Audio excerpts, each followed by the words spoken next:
Let me give you guys the final season predictions for this NBA season as tonight they play ball. Right now on the Pelican Scoop, cue the music. This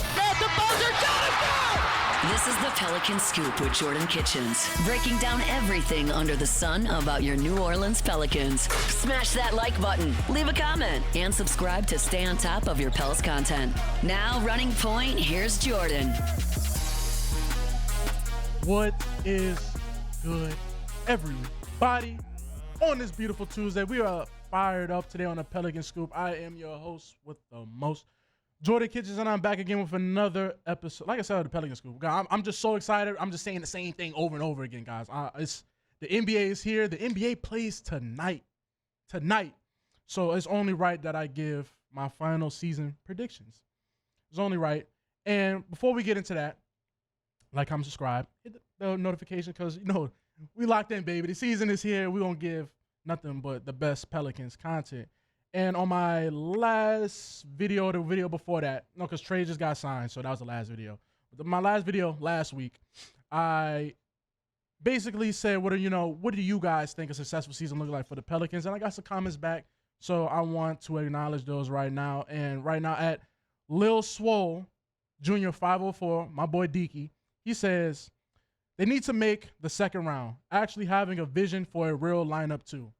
That is his idea of a successful season for the Pelicans, and I agree, man.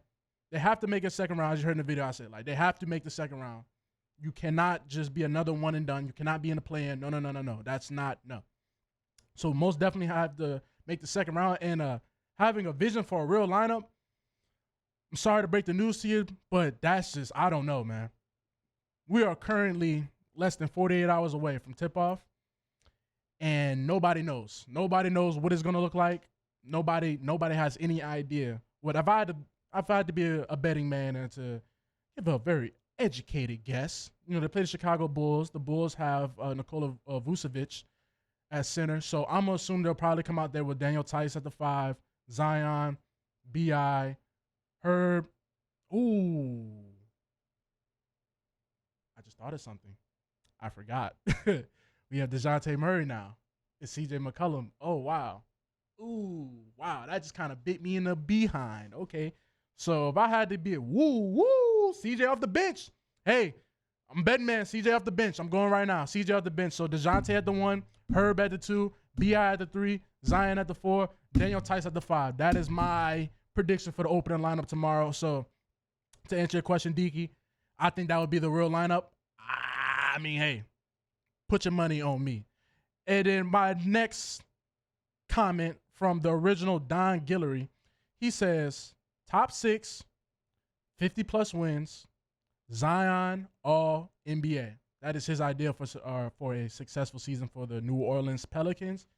And again, I totally agree. Like I said in my video, I think they have to be top 6. Cannot be in the play-in. Just cannot happen. So and avoid the play-in, you cannot be in seed 7 through 10. I think if they want to have any type of real success this season, you have to be top 6, 50-plus wins, so you get the franchise record. As you know, they were one game short of doing that. The franchise record was by the Hornets back in the day, like 06, 07. 07, 08. 07, 08. By the Hornets, is like 56 wins, and they have never reached that again, even as the rebrand as the Pelicans. So 50-plus wins would be a franchise record. So franchise record win season. And Zion all NBA. He didn't specify which NBA, it's 3 teams. But I'll take any one of them. It don't even matter to me. So I 100% agree with the original Don Guillory. So thank you guys for watching. Thank you guys for commenting. And let's dive into the nitty-gritty. Let me give you guys my opinion. So my final season prediction for the New Orleans Pelicans, I think the ceiling for this team right now is 51-31. 51-31, and that will land you in between seed 4 through 6. 51-31. That's the ceiling. I don't see nothing no higher.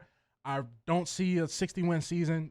Damn for sure don't see no 70 like some all-time great team. So not even going to entertain that. But I think the ceiling for the team is 51-31. And that's just if health and if they make a move for, reliable big or, Yves Messi becomes the man. I don't know. I can't guarantee nothing of that nature. But I just think the cap on this team will be a 50 to 50, pretty much the same as last year, just without the bumps in the road. Hopefully Brandon Ingram doesn't go down in the middle of a run in March, and you need him, or it was like in the March, early April, whenever he went down. It was very important when he went down. The Pelicans was losing a lot of games after that. Then Zion, Trey, and CJ had to put the team on their back for the final stretch. Zion for sure put the team on his back. So if I had to give you guys a ceiling, I got to give you a floor. My floor for the New Orleans Pelicans this season is 46-36. Playing, worse than last year. That's as if everything goes wrong with the big man. It never pans out, or the small ball fails, or, injuries or whatnot. I think there's still enough talent on this team where it's not a full-on just, down the rankings. But I think 46-36, that's the floor. I don't want to be on the floor. Obviously, you want to be in the ceiling. But I don't really see them being any worse than that at worst-case scenario. And that's the worst-case scenario if you are back in the play-in. So that being said, man, now you have to really look at the Western Conference. And about a month ago, when I was speaking about the Western Conference, I gave my 2025 rankings. Well, I'll give you guys the 2024 rankings first. So OKC was the first seed. Denver was the second seed. Timberwolves third. Clippers fourth. Mavs fifth. I said fifths. Mavs fifth. Suns sixth. Lakers seventh. Pelicans eighth. Kings 9. Warriors 10. Now, for this season, obviously, you can already scratch out the Clippers. They're finished. All right, Kawhi Leonard's out indefinitely. No Paul George. Well, they still have James Harden, but I'm not a big believer in it. I wasn't a big believer when I gave my new rankings anyway. I think you can knock the Clippers out and insert the Grizzlies easily, 110%. So about a month ago, my 2025 rankings were OKC 1, Wolves 2, Mavs 3, Grizzlies 4, Nuggets 5, Pelicans 6, Suns 7, 8 was the Lakers. Kind of a little bit of the same as last year, but as we get closer to the season, and a lot has happened because the last time I gave these rankings, Karl Anthony Towns was still on the Wolves. Now he's gone. They have Julius Randle and Dante DiVincenzo. So I had the Wolves as the 2 seed. I don't know about that no more. I'm not a real big Julius Randle guy, but I also wasn't a believer in the not Julius Randle. I wasn't a big believer in the Rudy Gobert and Cat actually working with Ant, and it did work. So I still would have the Wolves in that top 3 range. Now, I still think OKC's de facto best team in the West. And Luka, Mavs, you have to respect it. You just have to respect them. But if we look out that top 3, OKC, Wolves, Mavs, Grizzlies sliding in at the 4 spot, and then the Nuggets at 5. Now in this range, this is where I think the Pelicans can make their money, from 4 to 6. This is it's not where they can make the money, it's where they need to make their money. This is where the Pelicans have to get rich. You have to avoid Phoenix, and you have to avoid the Lakers. The Lakers have had the Pelicans number since the trade that, got Brandon Ingram, Lonzo, AD, sent them out. They've owned us. They've owned the Pelicans. Simple as that. So you have to avoid the Lakers at all costs, unfortunately. And it doesn't even matter. It feels like no matter what the stage is, it can be, it don't even got to be a national televised game. Somehow, some way, the Pelicans sometimes they'll play up, but a lot of times they play down when they play the Lakers. I don't know what it is. Is it a mind factor? Or the Lakers are also constructed, like the way their team is constructed, the Pelicans don't do well with real big men in the paint, other than Rudy Gobert, who they dominate. But your Giannis's and your Anthony Davis, those guys terrorize every time. So, but they terrorize everybody else too. So, if that's how you want to look at it too. Glass half empty, half full, whatever. You get my drift. So the Pelicans have to make their money in the 4 through 6 range. I think the Grizzlies, as y'all know, I think the Grizzlies are going to be really good this year. They're healthy. Jaws on the vengeance. Zach Edey. I think the Grizzlies are going to be really good. So I do think they'll probably, and usually when they're healthy, the Grizzlies are a top 5 seed every time. So they'll definitely be in the running. Now the Nuggets are a wild card. The Pelicans are a wild card, even more of a wild card. Because the Nuggets are solidified champs. Like they've made it on top of the mountain. So they know they championship pedigree, and you have the best player in the NBA on your team, Nikola Jokic, 3-time MVP. You have that guy. So regardless of the fact, you have him, you have Jamal Murray, they'll be okay. But Russell Westbrook's on their team now. Got to take that into consideration. Usually when Westbrook's on your team, I don't know. I get it. He was on the Clippers and Lakers. They're a circus. I get it.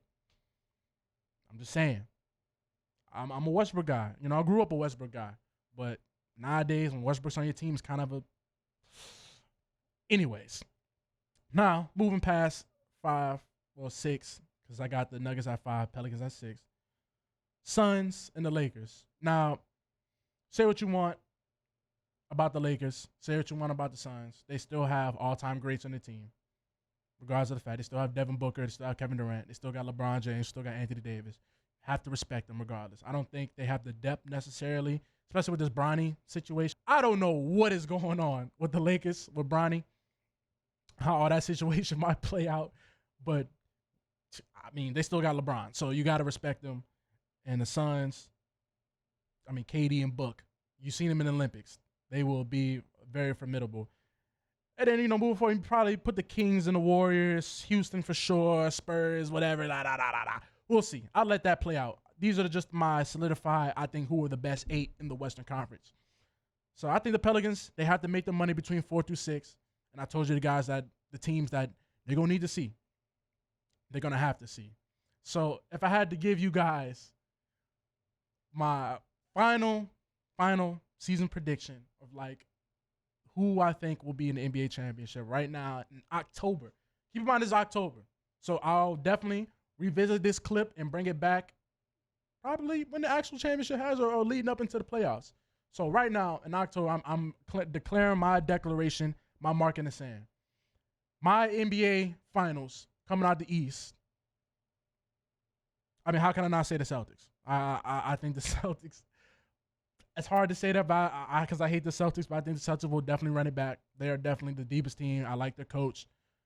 The Knicks are just an accident waiting to happen. I mean, I like what they have with Cat. Mikal Bridges can't hit a pebble in the ocean right now if you've been keeping up. So out the West. Drum roll, please. I think the Mavericks will do it again. I think the Mavericks will go to the finals again.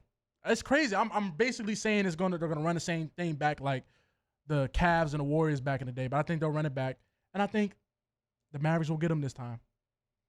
This is all if both teams are healthy. I just think Luka will just find some type of way. The Mavericks will make it like a trade or something middle of the season. I don't know. I just think it will be a rematch, and I think the Mavericks will do it this time. So that's my final season predictions, you guys. The season comes today. It's the first game of the day. It's the Knicks versus the Celtics, and the second game of the day is the Lakers versus Timberwolves. So we'll see how that goes. Especially the Warriors. I mean, not the Warriors. It should be usually it'd be the Warriors versus the Lakers, but now it's the Timberwolves versus the Lakers. But we're gonna see what that looks like because the Western Conference opponents, you guys see how that game's gonna play out. So the Pelicans on Wednesday against the Bulls in the blender. So thank you guys for staying locked in. Thank you guys for tuning in for another episode of the Pelican Scoop. I am Jordan Kitchens, and I'm signing out right now. Peace.